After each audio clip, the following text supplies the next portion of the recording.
Welcome to another episode of Mindful City, Tuning into Life, a podcast to discover and celebrate the many ways that our city is using mindfulness in our practical daily lives. Welcome to another episode of Mindful City, Tuning into Life. Today I have a very special guest, Charles Hogg, who is the director of the Brahma Kumaris World Spiritual Organization in Australia. And to me, it is Brother Charlie, because that is the way that I connected with Charlie when I met years ago when I visited the Brahma Kumaris Meditation Center and the headquarters in India. I've had many instances of meeting Charlie at Brahma Kumaris events around the world. Actually, we seem to find each other in very different countries at the same time. And I was sharing with Charlie before we started the conversation that he's always been there at a time when I was moving into a transition. And so it was always beautiful to have his presence. If you meet him in person, you would actually understand exactly what I mean. But there's a gentle feeling of actually a brother is what I would say, and which is why I refer to you as Brother Charlie. Mm-hmm. And just your love for meditation, your love for divinity and spirituality, and the way that you share it, what makes it so easy for us to understand. I just was so delighted that you said yes to joining me on this podcast. So I wanted to welcome you. Thank you so much, Helen. It's such a delight to be with you, talking to you. Yes, and unfortunately, it's a time when it's fortunately and unfortunately. Fortunately, because I have an opportunity to meet with you virtually, which these days is very common these days, because if I had asked you, I would have had to fly to Australia to have this conversation with you. And so I'm happy that I get to have this with you virtually. However, it is a time now that I feel that as Mindful City, as people that are doing work in terms of mindfulness and spirituality, meditation, and the many ways that we want to better ourselves here and the world, this is a very, very difficult time for many. So much has been happening in terms of the pandemic, in terms of justice and human rights. And I wanted to speak to you about how we can navigate this time and not lose ourselves at the same time. How can we begin to find our strength within this time? Thank you so much, Helen. And it's a really beautiful question because, I think a part of me, like everyone, I think the heart reaches out to the pain and hurt, the historical pain and hurt of, the injustice, which I think exists in all corners of the planet. What is happening in America is also reflecting in Australia. There's a lot of demonstrating here too, because there has been a lot of injustice with the indigenous population. And so what happens in one corner of the world, we're so connected, just triggers the feelings in other corners of the world.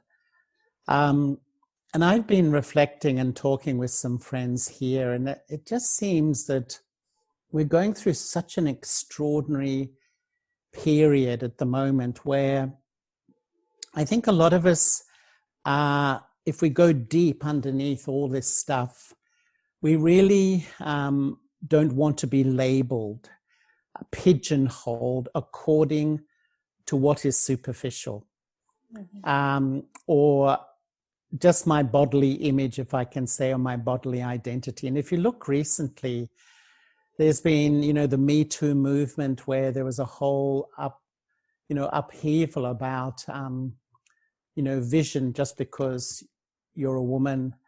There's the Black Lives Matter movement. And we could just spend the rest of this time talking about all the movements of the feeling of hurt when people are labeled in a limited way and not really respected in an unlimited way, as if we can say equal beings in the eyes of the divine, which I really, feel very strongly we are.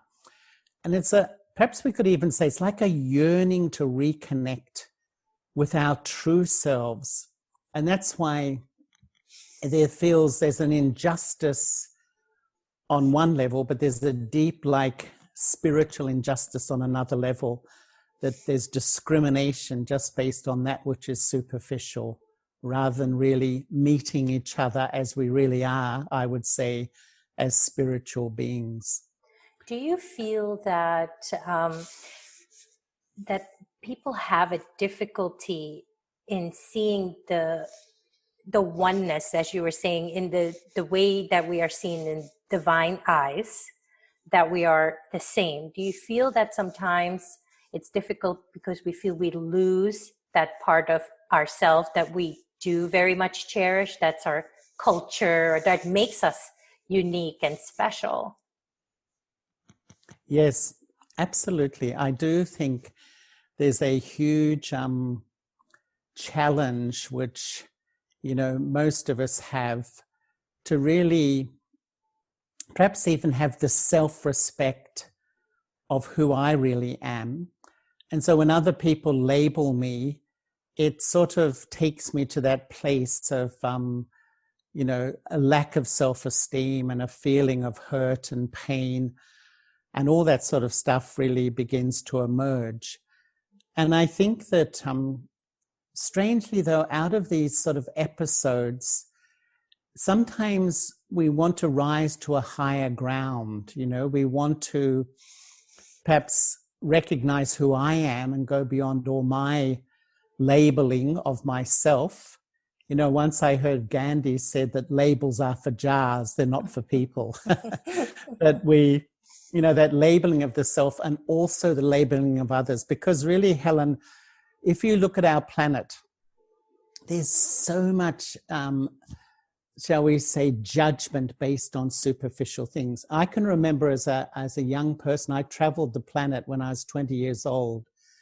And I actually wrote in my notebook, if only young people could let go identification with religion, nationality, color, and sort of form a universal group beyond all the labeling and go to parts of the world just to support and help, and try to take us out of all this labeling which keeps erupting like it is at the moment.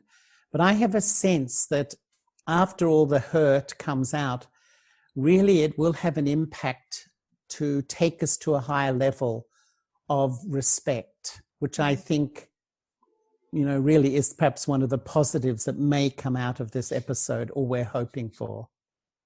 So in terms of, because that's one of the questions I would have, a lot of times when we look at respect, we're looking in terms of some superficial label that people use in connection with the respect that they feel that they deserve. But you're obviously talking about a higher level of respect. Can you expand on that a little bit?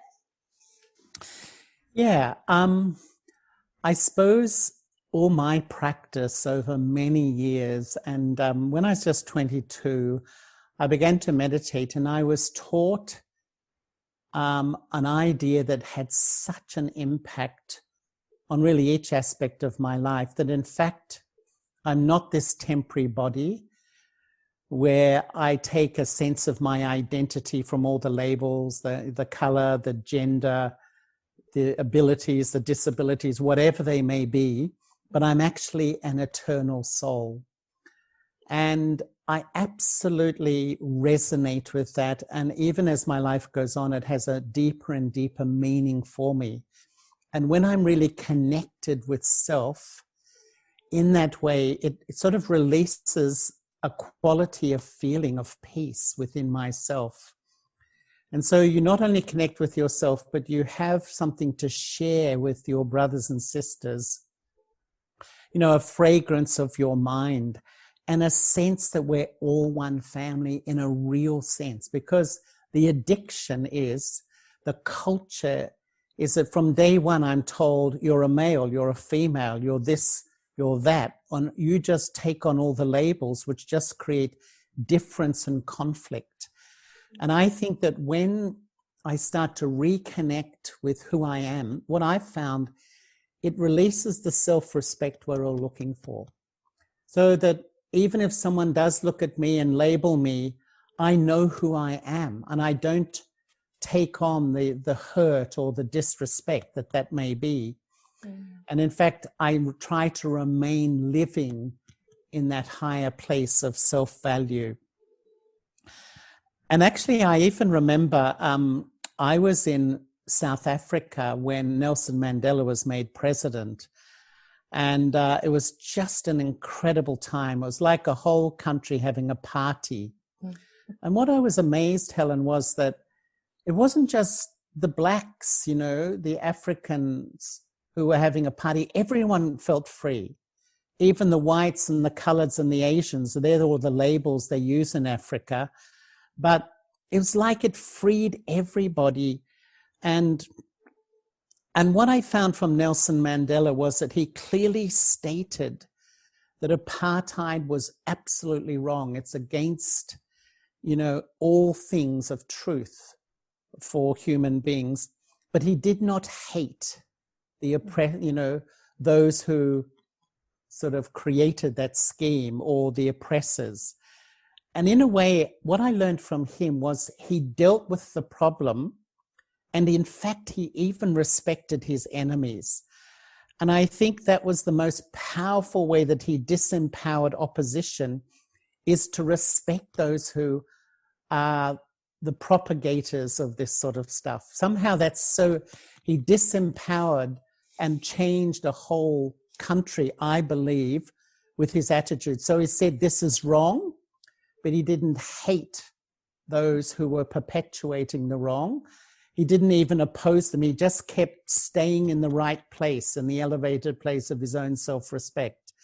And somehow that took a whole country. Now, it's going through a lot of stuff now, I know, but at that time it was remarkable how one person could shift so much in a country. It's amazing that you described it as that they felt free.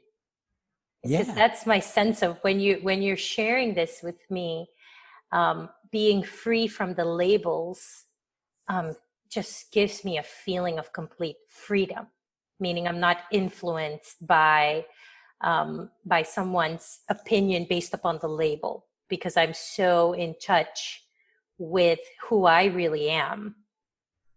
But how do you get there, though? Because that in itself, I think it's amazing. But being in that space, how do you get to that space? Yeah. I mean, I would say the spiritual journey is sort of realizing that I have been socially, culturally conditioned to live in my labels and see others as labels. So there's always a sense of difference. And then I started to really go about my life. When I was living in London and I learned all this, I used to go for a walk in Hyde Park, central London, to my work. And I just used to practice to be a soul. And I've practiced and practiced. And what I found is that you really do step into a place where you really, even identifying with male or female, it's nothing to do with sexuality, actually. It's almost like the soul has no label. The true self has no label. It's the temporary self that has all the labels and is creating the difference. And when you meditate, meditation is, in a sense, is revisiting my permanent self and rebuilding my self-respect based on the awareness that I'm an eternal soul, this incredible point of life energy that sits in the front of the brain. That's who I am. Charlie, as I'm known, is the name of my body. And my body was born in Australia, and I'm in a male body, but actually that's my temporary self. My permanent self is a soul, and so is everybody. And that's why I feel that all the great religions of the world use this language of the family of man, the brotherhood of man, all this, because actually we are all souls. And yet we're at a time we are so steeped in the ego of what my body represents. They often call it identity politics, that all this stuff just, and even nationality. You look at how much there's sort of nationalism, which is a thing I've never felt comfortable with either. There's so many layers of this limited thinking, and yet when you meditate and you practice who you are, you start to not just believe, you start to experience who you are, experience that peace, and experience that the other, who may look so different from you on all the label level, but in fact, you can resonate on the soul level. You are both souls, spiritual beings. So I think it is a two-step approach, really. It's first being able to experience yourself as your true spiritual soul level self, and then being able to see others in that same light. That's so true, Helen. That's what I feel. And you know what happens? I think you come from quite a different headspace. So you can see the reality of the injustice that is going on. It's absolutely real. Yeah. But perhaps rather than a headspace of real anger, resentment, and let's, get back, I come from a place more of mercy and understanding for the victims, but also, a bit of the Nelson Mandela approach, that often the more you oppose those perpetuating this injustice, you sort of seem to polarize everything even more. And I think it takes a lot of courage, but what I've seen in my life, what I've learned is critical vision, put down vision, no one appreciates. And that's why a lot of people are reacting now. Benevolent vision, which I think when you know who you are and you see others beyond their labels, you can have a benevolence, a sense of compassion and understanding. That energy, I think, defines the human spirit. To be compassionate for the other, to feel for the other, to empathize with the other on what they're going through. And when we do that, I think that it creates such a lovely feeling, because even though the injustice is happening at the moment, there's so much lovely stuff going on of people wanting to love, respect, care, and heal what's going on. I think you know that. Yes, indeed. I also feel that it's interesting, because when situations such as this happen, it sheds a light on many aspects all at once. And so, of course, it sheds a light on what we all should know that is happening, that I'm looking at.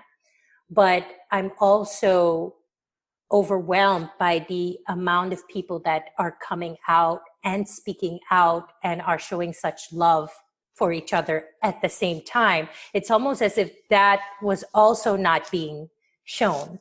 At the same time, you're seeing people connecting with each other, having to connect across non-physical ways as well, especially with the pandemic.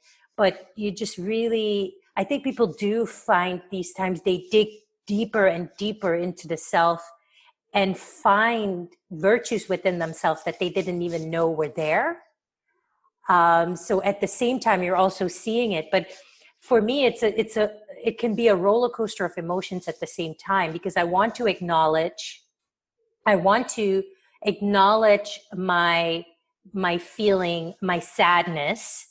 I want to acknowledge even my anger about the situation. And I want to move through those feelings to come back to a place of peace. So it's a lot of emotions happening at the same time.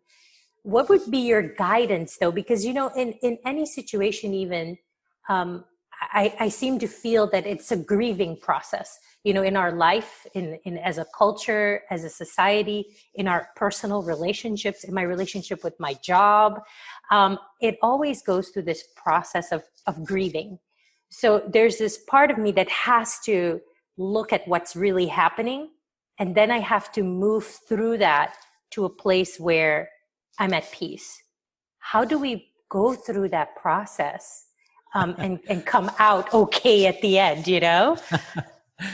Yeah, it's really the amazing spiritual journey, I think. And it is like a grieving process because there's a sadness in myself. I find if I stoop to a lower level of judgment and discrimination, and there's a sadness when our human family, there's a deep hurt in the heart. Mm-hmm. And so those emotions are there. But actually, if you think in all this upheaval, when a voice of peace comes out, and that voice of peace acknowledges what is going on, the hurt and the anger, but the voice of peace takes us to a new place, because I feel hurt and anger is okay if it takes us, it's a journey to our higher self. It helps us really acknowledge that we want to go to this higher place. And I just don't want the world, or expect world and leaders to change. I need to change. And I think one of the great lessons in life is that, we want the world to change, want leaders to change, want everyone to change. But my experience is when I change, the world changes. And when many of us say that, yes, I'm feeling this sadness, I'm feeling this hurt, but I really realize now I want to step up to support with a more peaceful state of mind. And to me, it's like the spiritual journey for some is more a belief. Mm-hmm. For some, it's more of a discipline. You may meditate for a few minutes night and day. But what I'm seeing is working today, it's a lifestyle. I put a little structure to care for myself, to care for my mind, to acknowledge the hurt and stuff there, but to take myself back to my truth, which is my most natural and original state, is to be peaceful. And that's why we crave it. And the more I can reconnect to that place, I sustain myself, I will sustain the atmosphere, and I will sustain my loved ones around me and even the wider community. I really feel it's not to deny what's happening, but if we step up into that place of peace, it's a huge support for us all moving forward. I think the way you just said, it's a peaceful state of mind. I think that actually really, the light went off in my intellect here, because I think we want to be peace now. There should be peace now, but I think it's different. You're coming from a peaceful state of mind, so it's not the external part that I want that needs to be at peace right now for me to be at peace. But if I'm in this peaceful state of mind, then the way that I approach and the resolutions that will come from that place will create a pathway towards that. In the future. So that's just beautifully the way that you just shared that. Yeah. Mm-hmm. Sorry, Helen, I was just going to say, I just so agree with how you summarize that. And to me, it's the Nelson Mandela principle that even one person's example of remaining in the higher ground can bring so many up to that place. And that's true leadership, where we remain in that peaceful place, knowing what is going on. And I think we can still be effective in bringing change. In fact, I think we can be far more effective in bringing change, more justice, more truth. Absolutely. I am so delighted for your time and just walking me and the listeners through this process. As I know it is a difficult time, and I'm just thankful that you took the time to give us some tools to begin to make that journey. Thank you so much, Helen. And if I could just share with the listeners that I think in life, we have so many ups and downs, but it's a time, and the whole sign, whether it's COVID or what we're experiencing now with the upheaval around the sort of the Black Lives Matter movement, if I can use that language, we need to look after ourselves. And I would say that learning to meditate, learning to care for my mind, manage my thoughts, manage my feelings, resolve stuff when it comes up, I think it's almost mandatory for a quality life today. And when we do, I think it's a huge step to, helping me and making the world a better place. Thank you so much, Brother Charlie. Thank you, Helen. Such a delight to speak to you in Florida from Sydney. Quite a time difference. 14 hours. Yes, and yet virtually no difference. No difference, no time difference. Yeah. Thank you so much, Om Shanti. My pleasure, Heather. Lovely, Helen. How lovely to be with you. Thank you. Om Shanti. The Brahma Kumaris is a worldwide spiritual movement dedicated to personal transformation and world renewal. Founded in India in 1937, the Brahma Kumaris has spread to over 110 countries on all continents.